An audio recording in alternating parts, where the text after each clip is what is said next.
Bonjour tout le monde, bonjour, honorable assemblée.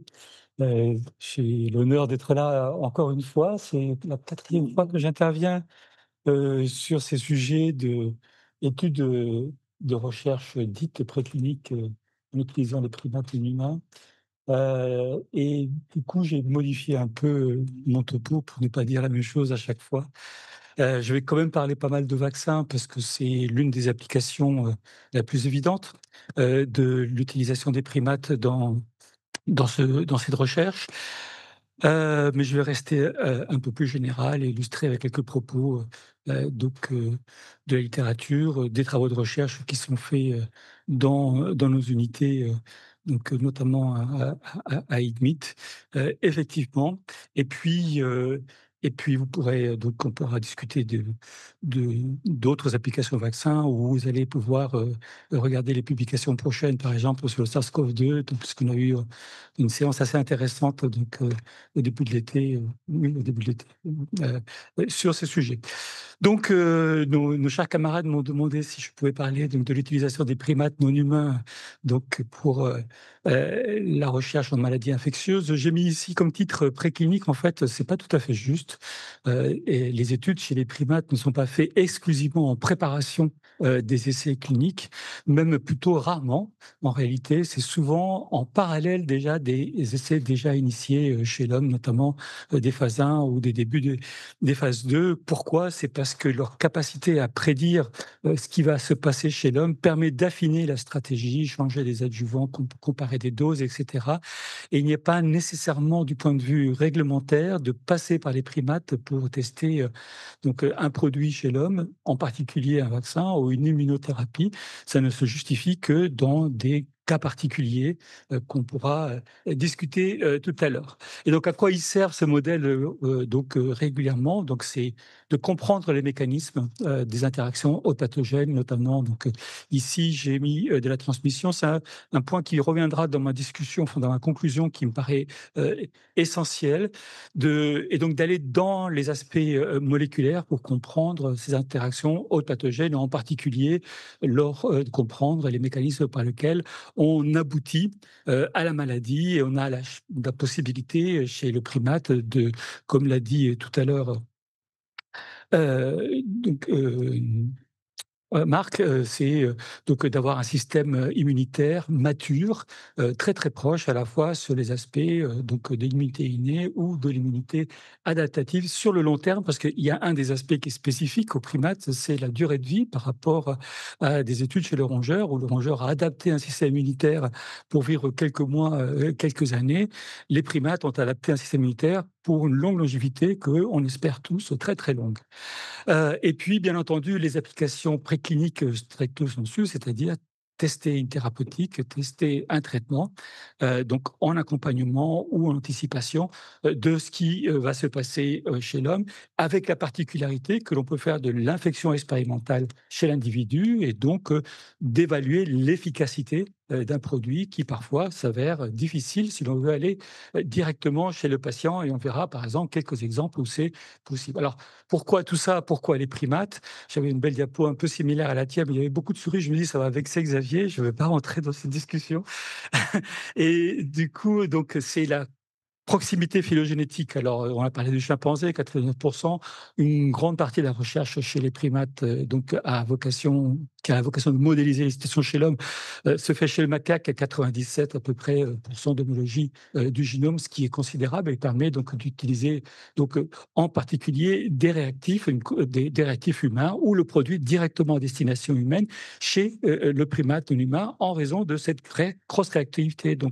Dans nos laboratoires, nous utilisons des anticorps anti-hommes pour caractériser l'ensemble des cellules immunitaires, que l'on regarde.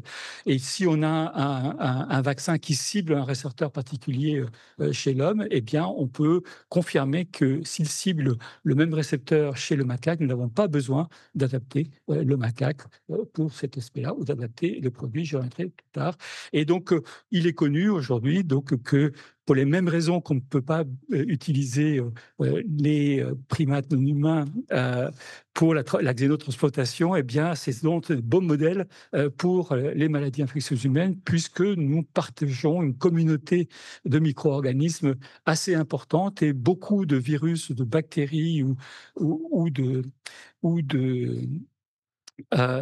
fungus et de champignons sont infectent les primates non humains de la même manière qu'ils infectent les hommes, et donc il n'y a pas non plus besoin d'adapter l'animal à la susceptibilité à l'infection, ce qui est un des points importants. Donc on n'a pas besoin nécessairement de faire une transgénèse pour mettre le bon récepteur chez le macaque pour qu'on ait une susceptibilité à l'infection. Et non seulement on a une susceptibilité à l'infection, mais on a le développement d'une maladie similaire. Ce n'est pas toujours le cas. Il y a beaucoup d'espèces qui s'infectent, mais constituent simplement un réservoir non pathogène. Là, pour le coup, dans un certain nombre de cas, on a la reproduction de la maladie, pas toujours exactement de la même manière, mais souvent de manière très similaire, ce qui permet du coup de tester ses efficacités, et en particulier sur le vaccin, puisque la définition de la protection d'un vaccin est contre la maladie, pas nécessairement contre l'infection. Les vaccins anti-diphtériques, anti-tétanos en sont un bon exemple, hein, puisqu'on s'infecte avec la bactérie, on y vit très bien avec, mais on protège simplement contre la toxine. C'est un point important. Puis c'est aussi un point important dans l'évaluation de la sécurité d'un produit qu'on va injecter à l'individu, parce que si on met un vaccin atténué, par exemple, chez une espèce ou même un primate qui pourrait s'infecter avec le virus mais ne pas développer la maladie, eh bien, on ne pourrait pas mettre en évidence les effets délétères de ce que l'on injecte, ce qui est quand même donc un enjeu majeur. Donc, je parlais donc des avantages, inconvénients. Donc, il n'y a pas que des avantages à utiliser les primates. On reviendra sur ma dernière diapositive là-dessus. Mais des avantages importants du point de vue du système immunitaire, ce qui nous intéresse aujourd'hui, donc sur la susceptibilité aux infections. Du point de vue inné, ici, vous avez par exemple la famille des récepteurs Liller, qui sont de la famille des KIR et des immunoglobulines, et qui, donc ces Liller ne sont exprimés que chez les primates. Donc, il est impossible de trouver un équivalent dans les modèles rongeurs. Même par transgénèse, on ne pourrait pas reproduire, alors que quand on a des molécules équivalentes, on peut trouver d'adaptation chez la souris pour essayer d'avoir le bon récepteur. Donc, si, comme on fait au laboratoire, on étudie des immunomodulations basées sur le ciblage de ces molécules Liller, eh bien, on n'a pas d'autre alternative aujourd'hui qu'à un moment donné, passer chez les études, chez les primates. Des aspects anatomiques, tout coup par la transplantation, eh bien, ça s'intéresse aux maladies respiratoires. Donc, on a une organisation du système respiratoire qui est assez similaire entre les différents primates et l'homme. Donc, ce sont des études que l'on réalise à INIT d'exposition des primates non humains par différents systèmes d'aérosolisation, nébulisation, selon le type d'expérience que l'on veut faire. Ça fait une petite spécialité récemment. Et donc, grâce aux installations d'imagerie in vivo donc assez avancées que l'on dispose, je vous en donnerai d'autres exemples, eh bien, on a pu, par exemple, caractériser la distribution du pathogène directement par imagerie, donc pathogène qu'on image ou des microparticules qu'on image. On voit jusqu'où elles pénètrent en fonction de sa taille, etc.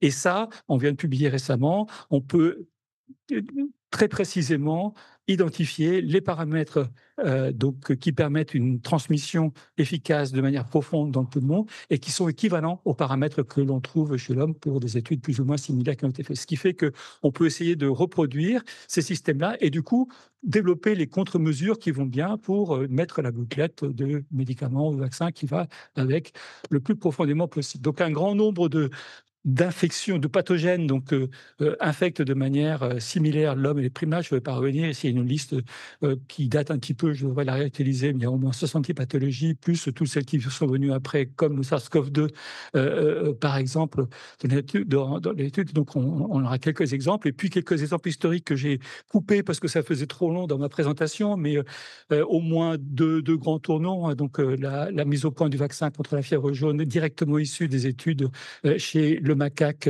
et qui a donné le prix Nobel à Max Taylor.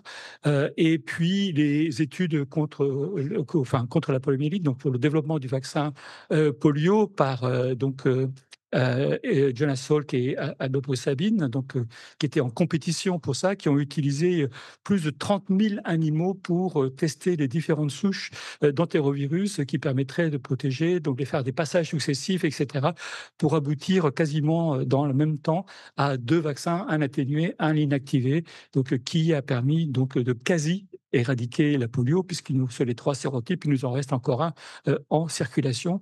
Et ce qui prend le dessus, finalement, c'est le vaccin atténué et vivant qui serait responsable de quelques poliomyélites.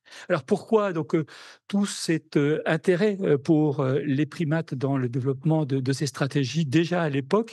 Eh bien, c'est que le primate est capable, enfin, chez le primate, on est capable de reproduire, en tout cas d'identifier les mêmes paramètres de réponse immune et des corrélaires de protection qu'on peut essayer de rechercher que pour le vaccin humain. Et là, vous avez donc les titres anticorps développés chez les macaques, donc après immunisation contre différentes, avec à l'aide de différentes souches polio. Et donc vous voyez que à la fois donc les titres que l'on obtient donc en primo-vaccination, toute vaccination sont non seulement de même qualité, enfin les anticorps sont de même qualité donc dans les 2 espèces, hein, l'homme et le macaque ici, mais les titres sont identiques, ce qui fait qu'on peut prédire la valeur d'anticorps ou la quantité d'anticorps dont on aura besoin pour avoir une protection.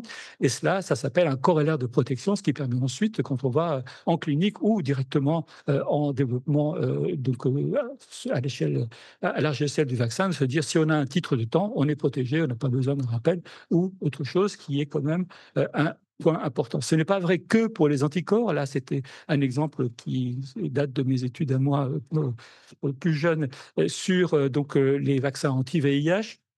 Donc des réponses cellulaires cette fois-ci, donc réponses des cellules T vis-à-vis donc des antigènes du VIH et donc et le rôle des anticorps anti-RV, bon peu importe, mais vous voyez que de la même manière, chez le macaque rhesus et chez l'homme, eh bien, non seulement on a les mêmes cellules T qui répondent, mais également la même quantité. Donc, on peut prédire avec un même bioessai le titre de cellules, enfin, la quantité de cellules T qui répondent dans ces conditions-là. Et encore une démonstration plus forte, c'est sur le seul vaccin anti-VIH qui a montré une efficacité partielle jusqu'à présent, qui est le RV144, qui a été développé en Thaïlande et publié dans la publié depuis 2009 et qui, depuis, n'a pas permis d'avancer davantage si ce n'est d'identifier quelques relais de protection. 31% donc, de protection que vous voyez ici chez les patients, enfin chez les volontaires thaïlandais, donc dans les panels du haut. Et puis finalement, les études chez les primates prédisent totalement cette efficacité. On est à peu près dans les mêmes niveaux avec des animaux plus faibles. Donc on a vraiment une prédiction très très forte. Et sur la gauche, ce que j'ai mis qui n'est pas donc dans la diapositive sur la partie humaine, c'est que chez l'homme, en fait, l'un des corrélaires de protection donc identifiés là étaient les anticorps anti la boucle V2 de la GP120 du VIH. Je ne reviens pas sur les détails. C'est les mêmes anticorps anti-V2 sur la GP120 du virus SIV donc apparenté qui est là utilisé en protection. Et puis enfin, donc juste pour revenir sur des périodes plus récentes, donc tous les vaccins la première génération de tous les vaccins anti-SARS-CoV-2 ont été testés chez les primates non humains en efficacité pendant la période 2020-2021. Et tout ça en parallèle des essais cliniques. Vous savez qu'on a eu un raccourcissement considérable donc, du délai de développement des vaccins par donc la possibilité d'aller vite avec les vaccins ARN et puis de lancer des phases 1 quasiment parallèles aux phases 2, etc. Et parallèles aux études d'efficacité chez le macaque qui ont permis donc d'amener un certain nombre d'éléments qui ont abouti à des phases 3 assez vite. Mais il n'y a pas eu d'exception. Il y a eu des exceptions après, une fois que les vaccins, certains étaient déjà commercialisés, faire des études de bridging, donc entre des études donc rongeurs et autres IOTF. Et puis donc les vaccins permettent chez l'animal d'aller explorer des mécanismes qu'on ne peut pas aller chez l'homme. Pourquoi? Parce que la mise à part donc l'accès aux tissus, aux fluides, donc au sang ou à quelques tissus muqueux qu'on peut faire par écouvillonnage, par exemple, et bien aller dans les tissus profonds, dans les ganglions lymphatiques, dans les muqueuses rectales, dans la muqueuse respiratoire, c'est impossible chez le volontaire sain. Donc pour essayer d'aller comprendre comment fonctionne l'immunitaire et donc aller dans les tissus profonds, eh bien, on ne peut le faire que chez l'animal. Et si on veut avoir une vision complète, globale, à l'échelle de l'organe entier de comment fonctionne cette réponse immunitaire, il n'y a pas d'alternative aujourd'hui que d'aller dans le modèle animal. Donc, quelques exemples donc, de ce qui est fait. Ici, c'est chez nous. Donc, on est un petit peu spécialisé dans l'immunologie cellulaire de réponse aux infections. Donc, on utilise différents outils. On aime bien, nous, la cytométrie de masse. Je ne reviendrai pas à cette technologie, mais on s'en est fait une petite expertise et ça nous permet d'avoir une quarantaine de paramètres sur la cellule individuellement dans une population hétérogène pour essayer de regarder comment change, comment évolue le système immunitaire, comment réagit le système immunitaire inné, adaptatif dans différentes situations. Et donc, on a pris ces études-là pour essayer de comparer justement les populations immunitaires chez le macaque et chez l'homme. Et là, on utilise des anticorps anti-hommes dans les mêmes designs de bioessais pour essayer de comparer tous ces paramètres. Et on trouve ici, donc vous avez ce qu'on appelle nous le pseudo-compare, donc une analyse de comparaison donc statistique entre la reconnaissance des déterminants humains et des déterminants mac par ces anticorps humains. Et vous voyez qu'elle est très très forte. Elle s'approche des 90 et quelques pourcents. Il y a quelques différences tout de même, et ça c'est très important également dans cette recherche à la fois très poussée, c'est-à-dire quand on va développer un modèle pour mimer ce qui se passe chez l'homme et essayer de prédire, il faut aussi comprendre les limites du modèle. Et comprendre les limites du modèle oblige à aller sur les aspects moléculaires, sur les aspects de physiopathologie approfondie pour s'assurer de ce que l'on fait. Et il y a eu quelques erreurs dans le passé, comme les anticorps anti-CD28 qui n'ont pas eu ces précautions et qui ont abouti à des catastrophes lors des passages cliniques. On a utilisé ces outils, par exemple, avec Sanofi, pour avancer dans les développements des vaccins contre la fièvre jaune. Ils ont un vaccin troisième génération donc, qui est actuellement en phase 3, en fin de phase 3, et on a fait des études précliniques avec eux. Et donc, l'une des questions que se posait, c'est combien le macaque va permettre de répondre à différentes questions donc, sur la qualité de la réponse immune qu'on va avoir chez l'homme. Et donc, on a vacciné des volontaires sains et des macaques exactement par le même vaccin. Ici, c'est du 17D très classique, le Stamaril. Et on a regardé par transcriptomique, par cytométrie de masse, par différentes approches, comment ça évolue. Ici, sur les 28 premiers jours, par exemple, on regarde la réponse innée. En particulier, ce qu'on voit, c'est qu'on a la même réponse de type interféron A ici, avec une prédominance des neutrophiles, etc. Je ne vais pas rentrer dans les détails, mais on peut aller très finement, justement, dans ces comparaisons de ce phénomène. Et puis, nous, dans le macaque, eh bien, on s'était dit, parce que c'est un sujet qui nous intéresse depuis longtemps, de ces mécanismes d'action des vaccins, l'une des questions qu'on se pose, c'est comment expliquer la durabilité de la réponse induite par certains vaccins, notamment celui de la fièvre jaune, dont il est à peu près le champion mondial pour cette affaire-là. Donc, une seule injection du Stamaril permet une immunité de moins 10 ans, voire une immunité à vie, donc dans ces conditions-là. Donc, comment ça se fait, comment ça marche, alors que dans d'autres situations, donc on doit faire des rappels, donc où on a même du mal à faire un vaccin. Et l'une des hypothèses que nous on avait, que Sanofi n'aimait pas trop, c'est qu'il y a persistance de l'antigène vaccinal de manière ou d'une autre, du fait même que c'est un virus atténué. Est-ce que c'est la réplication résiduelle, est-ce que simplement de la capture antigène, on ne sait pas trop, mais on a pu aller dans les tissus lymphoïdes, dans le foie, dans différents tissus, avec ces systèmes de cytométrie de masse, ici appliqués en tissu, donc c'est la cytométrie de masse sur tissu, donc on a 32 paramètres sur la même coupe histologique, et vous avez ici par bout de 5 à 6 paramètres, parce qu'on ne peut pas tous les mettre, sinon on ne verrait plus rien, sur la même coupe, et donc là, c'est une caractérisation de différentes populations lumière. J'aime bien la montrer parce qu'on voit ici, donc sur la rate, les formations lymphoïdes qui sont que j'aime bien. Et puis donc ce qu'on vient de montrer, c'est pas encore publié, mais c'est pas très grave, ça sera publié par cette assemblée. Première intention, c'est que 30 mois après l'injection du vaccin chez le macaque, on retrouve de l'antigène viral donc chez les animaux vaccinés, dans le foie, un petit peu dans la rate, on sait bien très bien dans petite quantité, mais ça pourrait suffire pour avoir une stimulation permanente du système immunitaire qui lui permettrait cette immunité de base. Donc voilà ce qu'on peut faire. Des questions qu'on s'est posées souvent, j'ai déjà présenté dans cette assemblée, donc je mets juste une diapositive de résumé. C'est des questions très simples dans le domaine des vaccins, c'est par quelle voie faut injecter le vaccin, quelle dose faut-il injecter, combien de rappels faut faire. Et c'est des questions qui sont souvent très enfin, pour lequel on a très peu de rationnel scientifique pour aller le faire. C'est-à-dire que, voilà, on fait 3 doses de vaccin parce que les premiers essais montrent que si on n'a pas 3 doses, on n'atteint pas le niveau d'anticorps suffisant.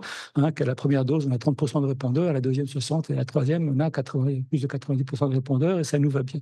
Mais par quel mécanisme fin on arrive à avoir cet effet-là? Comment on peut jouer sur les adjuvants? Comment redéfinir des adjuvants par ces mécanismes-là? Ben, c'est ce qu'on a fait pendant longtemps et qu'on fait toujours encore dans l'unité, c'est de prendre un même vaccin. Et donc un des vaccins qu'on aimait bien, c'est la vaccine, c'est le MVA, peu importe. Hein.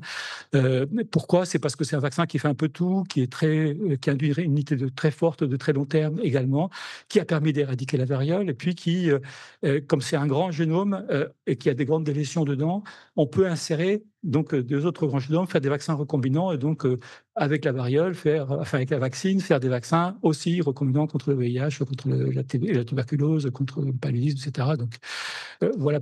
Et donc on a comparé donc de manière systématique les voies intradermiques, subcutanées, intramusculaires, par exemple, différentes doses, des délais de 4 semaines, 28, de 8 semaines, de 6 mois d'immunisation, regarder ce qui se passait à chaque fois dans les heures, dans les jours, etc., qui suivaient.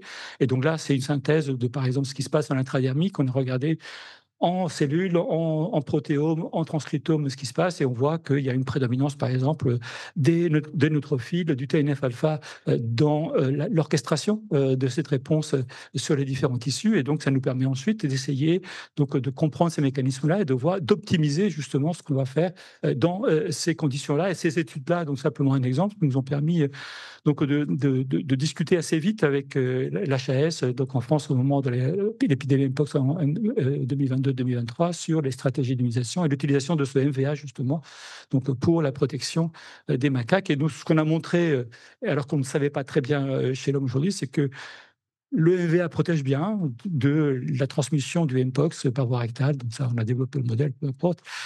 Mais si on fait de la post-exposition, c'est-à-dire si on vaccine des individus qui donc ont été pré-exposés au virus infectieux, au Mpox infectieux, eh bien, ça ne marche pas très bien. Et donc ça, c'est une surprise qui remet un petit peu en cause la stratégie donc, de vacciner les individus exposés donc, dans ces conditions-là. On a un petit peu le même sujet pour le tecovirimat, vous avez entendu parler récemment. Alors au-delà de ça, donc les enjeux du vaccin sur lesquels les primates sont importants, c'est le fait que le vaccin est simplement l'un des seuls produits de santé qu'on va injecter à une personne en bonne santé. Et donc, plusieurs conséquences à ça. D'abord, les effets secondaires sont beaucoup moins bien perçus. Et donc, l'acceptation du vaccin, de la vaccination, en raison de ces effets secondaires, en particulier chez les enfants, par exemple, qui peuvent faire une fièvre ou autre chose, pose problème. Ça, vous connaissez toutes ces histoires. La perception du risque aussi pose problème, c'est-à-dire qu'on va vacciner une population dont la probabilité de développer une maladie est de 1, 2 ou 3%. Et donc, c'est pas si simple que ça de se dire est-ce que je suis dans les 1%, dans les 3%. C'est des questions habituelles qui amènent de l'hésitation vaccinale, comme donc on dit maintenant. Et puis, donc, des situations, par exemple, où évaluer l'efficacité devient très difficile chez l'homme. Très clairement, par exemple, sur les agents de la menace terroriste, par exemple, il n'y a pas de variole qui circule, mais il faudrait quand même qu'on ait un stock de vaccins contre la variole qui fonctionne, et comment l'évaluer, etc. Alors, on n'a pas de variole chez les primates non plus, mais on avait le monkeypox qui permettait donc de faire ce genre de choses au préalable. Pareil pour Ebola, donc il y a des épidémies d'Ebola ou autre chose, où il y aura du CCHF peut-être un jour de l'homme, où on se prépare à des pandémies de H5N1, mais il n'y a pas de virus circulant chez l'homme en quantité suffisante ou pas du tout. Même comment évaluer l'efficacité et se tenir préparé à la vaccination, eh bien, on peut appliquer là ce que la FDA appelle l'animal rule, ou le MEA maintenant, l'utilisation lors de circonstances exceptionnelles, c'est-à-dire qu'on se base sur l'innocuité, la safety, la toxicologie, donc l'évaluation de toxicologie du vaccin chez l'homme en phase 1, et l'efficacité chez les primates. Et la combinaison des deux permet de se préparer à déstocker donc, un vaccin en réponse à une menace pandémique. Et ça, c'est quelque chose de critique dans la préparation justement de ces menaces-là.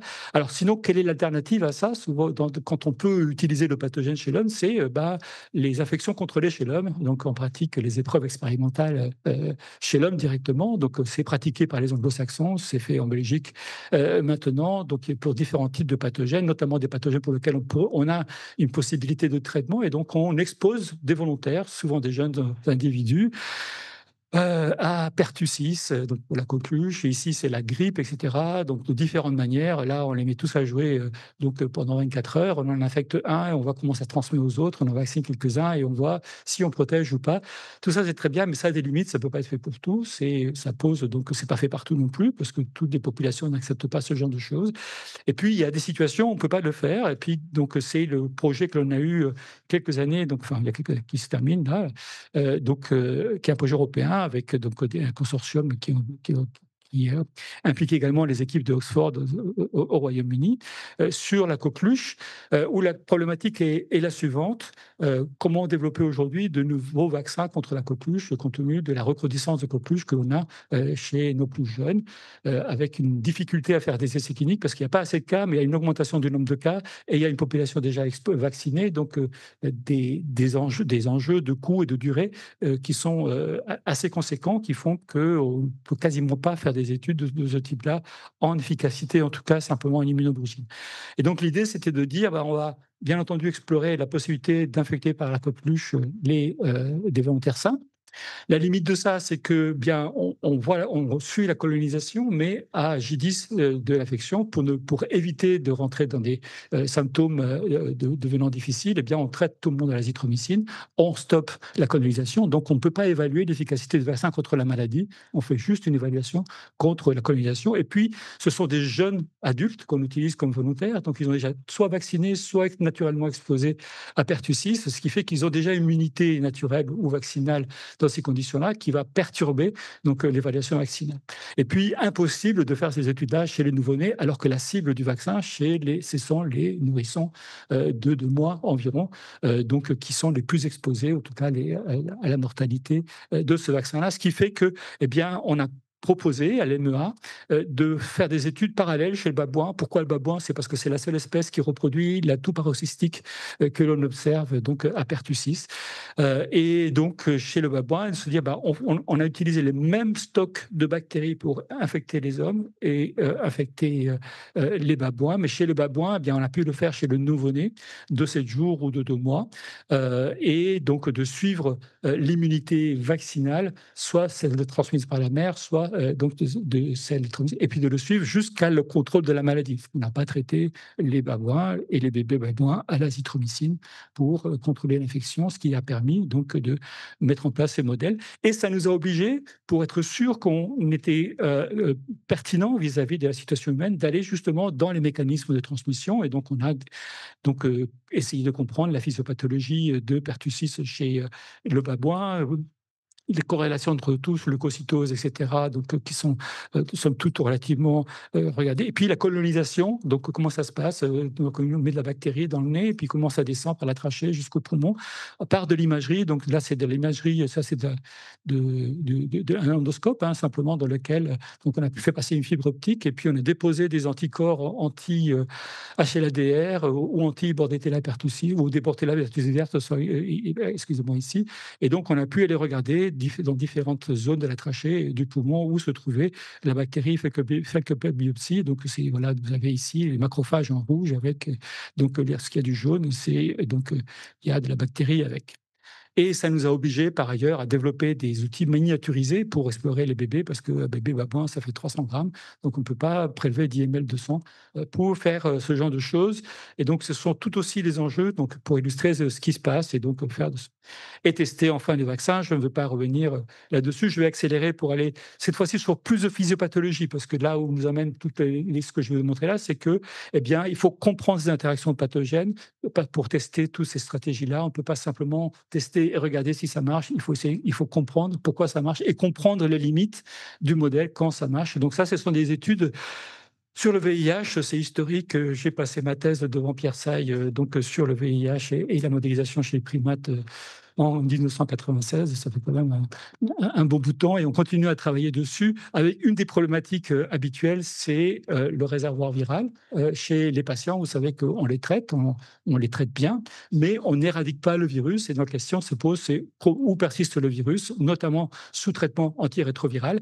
Et donc l'une des difficultés, c'est que le virus persiste dans les ganglions lymphatiques, probablement peut-être le tissu digestif, etc. Tout autant de tissus dont on n'a pas accès chez les patients parce qu'il faut aller faire des biopsies profondes pour le faire et pour lequel on a accès chez les macaques. Je ne reviendrai pas là-dessus, mais on a profité de ça pour développer des outils d'imagerie in vivo, donc pour essayer d'aller le plus loin possible avec ces outils d'imagerie basés ici sur la tomographie par émission de positons. Et donc, en combinant différentes approches, et c'est l'intérêt d'être une institution comme le CEA qui a un très fort programme de développement d'imagerie, IRM, PET, radiochimie qui va avec, etc., donc qui est vraiment parmi les leaders mondiaux pour essayer d'appliquer ça à l'homme. Et donc, ce qu'on a fait ici, c'est différentes choses. C'est qu'on a avec la contribution de GSK. Donc, on a marqué le dolutegravir avec du fluor. Le dolutegravir est l'un des antiviraux donc, qui est utilisé un petit peu encore jusqu'à présent. Parce que la question est de se dire, est-ce que la molécule va bien là où il y a du virus? Il y en a très peu en fait qui va dans les ganglions, etc. Donc est-ce que c'est donc est-ce qu'on a comment dire, un match entre la cartographie de biodistribution des médicaments et la cartographie de biodistribution de la réplication virale et donc c'est ça qu'on est allé chercher. Donc on a regardé ça. Donc c'est ce qu'on a regardé dans l'image au milieu. On voit où va le dolutegravir par imagerie en quelques heures. On a regardé l'inflammation parce que c'est quelque chose qu'on peut faire avec le fluor 18 très classiquement comme en cantine. Et puis on a développé des outils pour avec des nanobodies ou des anticorps aller caractériser directement la présence de l'antigène du SIV et donc voir comment ça se match. On en est à publication. Et puis finalement, petit à petit, on va de plus en plus loin. Et aujourd'hui, on est capable d'aller regarder en complément de ça la distribution des macrophages en regardant les anti-CD63 et leur distribution in vivo chez l'animal vivant. Et à droite, les anti-CD8, enfin les lymphocytes T, lorsqu'on utilise un anti-CD8 bêta. Tout ça, c'est des choses qui viennent de sortir et je vous montre parce que j'aime bien montrer ça. Je trouve ça que c'est assez super avec du coup, le retour à la modélisation chez l'homme, c'est que comme on utilise des anticorps humains, comme on utilise les mêmes stratégies que chez l'homme, eh bien, il y a un transfert possible de ça chez l'homme. Et c'est ce qu'on essaie de faire, c'est maintenant faire les premières études chez l'homme de biodistribution des CD8, des changements de distribution des CD8, des macrophages, du dolutegravir, par exemple, et puis là, plus récemment, des vaccins mRNA avec Sanofi pour que si on fait des vaccins mRNA pour la muqueuse, où est-ce qu'ils vont, comment réagit la muqueuse. On ne peut pas aller faire des biopsies chez le volontaire sain quand on va vacciner, donc on peut essayer de dérisquer ce genre de choses, y compris chez l'homme, puisqu'on pourrait faire des études chez l'homme simplement de biodistribution par imagerie, sans invasion. Et juste pour finir, c'est que toutes ces données qu'on accumule petit à petit nous servent à comprendre ces interactions aux pathogènes et aller vers de la modélisation finalement in silico. Et ça a un avantage considérable de faire ces modélisations in silico à partir de ces données-là, c'est que non seulement ça répond à des enjeux d'éthique qui sont évidents, parce qu'on va réduire l'intérêt, mais ça accélère la recherche préclinique, en tout cas la recherche et le développement dans ces domaines-là, parce que on peut aller plus vite, on fait moins d'études chez les primates ou chez d'autres espèces, ce qui fait que c'est beaucoup moins coûteux. Et puis, on peut, à partir des prédictions qu'on fait in silico, finalement, décider d'aller plus vite en phase. Donc, on a une convergence de raisons pour laquelle on veut développer ça. Et ça, c'est avec les équipes donc, de Jeremy Gage à l'hôpital Bichat, qui travaille dessus depuis longtemps avec nous, et on a modélisé donc la réplication du SARS-CoV-2 dans les différents compartiments respiratoires à l'aide des données des primates que l'on avait. On a modélisé donc les différentes situations, donc je ne vais bien pas dessus, mais qui permettraient de contrôler cette réplication virale plus ou moins, et l'impact d'un anticorps thérapeutique antiviral que l'on a utilisé. Et simplement avec 2 doses des échelles macaques, on a par modélisation in silico, encadrer davantage la dose pour dire maintenant, dans l'essai clinique, on pourrait utiliser entre 1 et 5 mg de l'anticorps donc pour cette approche-là. Et je trouve que c'est une puissance considérable de faire ce genre de choses. Ma dernière diapositive dans tout ça, c'est que Le message, que je voulais porter là-dessus, c'est bien sûr qu'il y a un intérêt majeur à préserver la possibilité de faire des études, expérimentales chez l'animal en vue de donc développer des produits qui vont, chez l'homme. Et ils ne répondent pas à toutes, les problématiques, donc il faut faire très attention à comment on utilise les modèles, vérifier que le modèle est capable de répondre à ça, que la molécule atteint la bonne cible dans cette espèce-là ou que, le mécanisme physiopathologique est similaire pour être sûr que l'on fait déjà. Donc ça implique de la recherche d'amont, c'est exactement ce que tu disais tout à l'heure, pour comprendre ça. Et ça ne peut venir qu'en complément de la modélisation dans d'autres espèces. C'est-à-dire que c'est difficile d'aller chez les primates, c'est éthiquement, enfin, ça va être justifié éthiquement de manière particulière, c'est coûteux, et donc ça veut dire qu'il faut de toute façon qu'on s'enrichisse des connaissances que l'on peut avoir dans les autres modèles, en particulier chez la souris, qui est celle où on espèce beaucoup de modèles, on a beaucoup d'outils pour explorer ces interactions pathogènes chez la souris. Je suis convaincu que ce n'est pas des bons modèles à souris pour faire du vaccin, mais que c'est des excellents modèles pour essayer d'approfondir ces mécanismes moléculaires de l'interaction. Et donc, il faut combiner l'ensemble. Tout ça dans une méthodologie rigoureuse, parce que la plupart des fois où on démontre que les modèles n'ont pas prédit ce qui allait se passer chez l'homme, eh bien, c'est parce qu'ils ont été mal utilisés, pas de double aveugle, pas de statistiques suffisantes. Donc ça, c'est des raisons dramatiques. Et puis, l'autre chose, c'est que faire confiance aux modèles, malheureusement, ils prédisent souvent l'échec. C'est pour ça que souvent, ils sont en mix en cause, c'est-à-dire que j'entends trop souvent nos collègues dire c'est pas un bon modèle parce que on ne voit pas l'effet du médicament. Bah, il n'y a pas peut-être pas d'effet du médicament. Avec ça, je vous remercie et je remercie tous ceux qui ont participé à ces travaux.